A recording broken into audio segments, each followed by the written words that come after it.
Son Excellence M. Emmanuel Macron, Président de la République française, Son Altesse royale le Prince de Galles, c'est le Président de la Commission de l'Union africaine,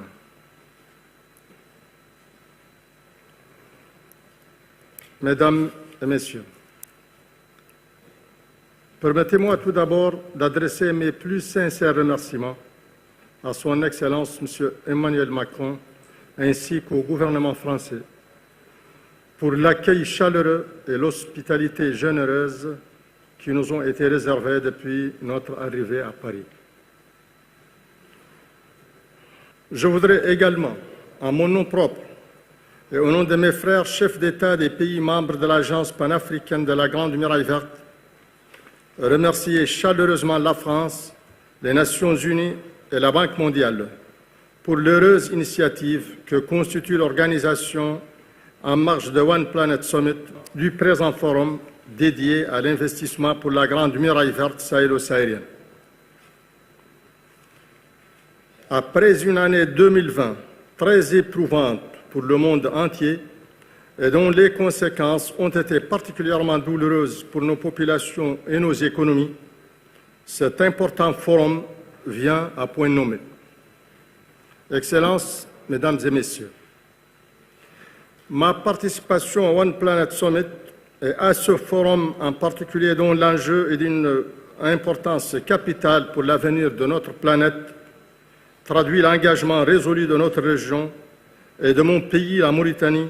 pour la préservation de la biodiversité à travers la mise en œuvre de l'initiative panafricaine de la Grande Muraille Verte. Cette initiative constitue l'instrument privilégié de nos États sahélo-sahariens pour s'engager et s'unir face aux enjeux récurrents de la désertification et de la dégradation des terres, la perte de la biodiversité et les changements climatiques. Fortement engagé sur cette voie, mon pays a ratifié la Convention des Nations Unies sur la lutte contre la désertification et la dégradation des terres en août 1996 et inscrit dans sa stratégie nationale de développement l'objectif 15 de l'agenda 2030 qui vise à protéger et restaurer les écosystèmes terrestres et assurer une gestion durable des forêts. Excellences, Mesdames, Messieurs, la lutte contre la désertification, l'amélioration des conditions de vie des populations rurales, la sécurité alimentaire et énergétique, l'autonomisation des femmes et l'emploi des jeunes sont au cœur des priorités de nos pays sahélo-sahariens. Nous demeurons, plus que jamais, convaincus que l'initiative panafricaine de la Grande Muraille Verte, de par ses objectifs ambitieux et multidimensionnels, constitue une réponse adaptée aux enjeux précités et peut conduire à un développement rural résilient, inclusif et durable. Nous tenons donc à saluer ici l'annonce de l'initiative de l'accélérateur de la Grande Muraille Verte, dont l'objectif est de débloquer une enveloppe initiale de 10 milliards de dollars sur la période 2021-2025 pour concrétiser dans un cadre coordonné les engagements des partenaires financiers. La mobilisation de ces financements additionnels à travers une approche innovante contribuera certainement à l'atteinte des objectifs de la Grande Muraille Verte qui vise à l'horizon 2030 la restauration de 100 millions d'hectares de terres dégradées et la création de 10 millions d'emplois verts.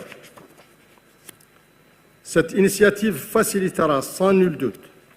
la mise en cohérence des interventions de nos partenaires en réponse à nos préoccupations telles que soulevées par nos ministres de l'Environnement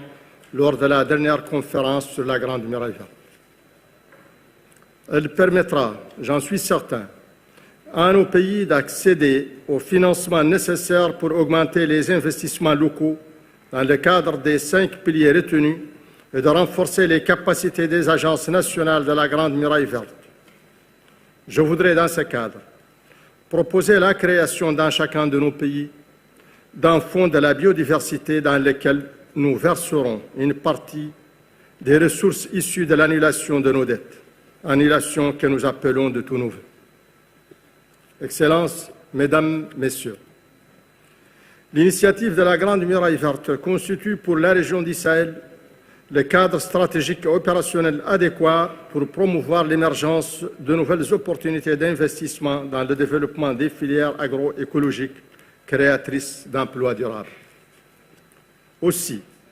c'est avec un grand intérêt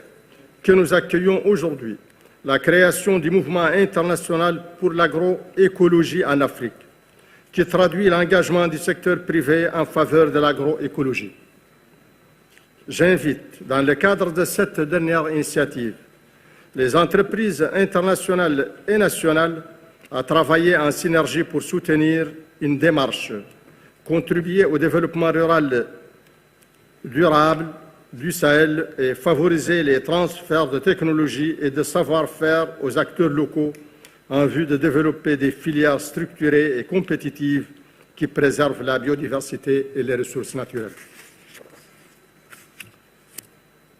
Je puis vous assurer que mon pays, qui a fait le choix d'une économie dans laquelle le secteur privé est le principal moteur de la croissance, accueillera favorablement les entreprises internationales désireuses de s'installer en Mauritanie. Je vous confirme également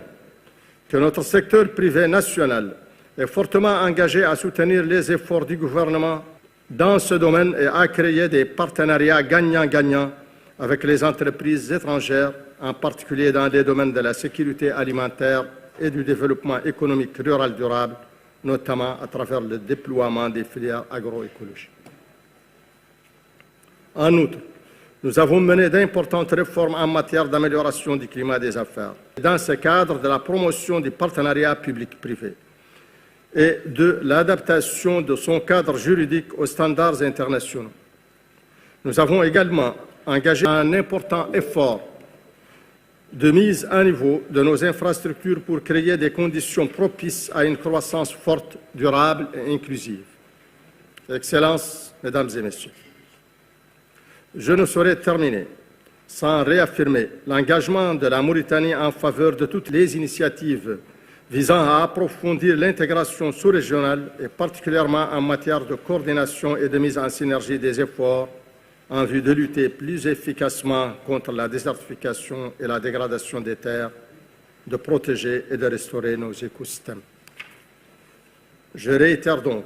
mes plus sincères remerciements à tous ceux qui ont initié et contribué à la réussite de ce forum consacré à l'investissement pour la Grande Muraille verte sahélo-sahélienne. Je vous remercie.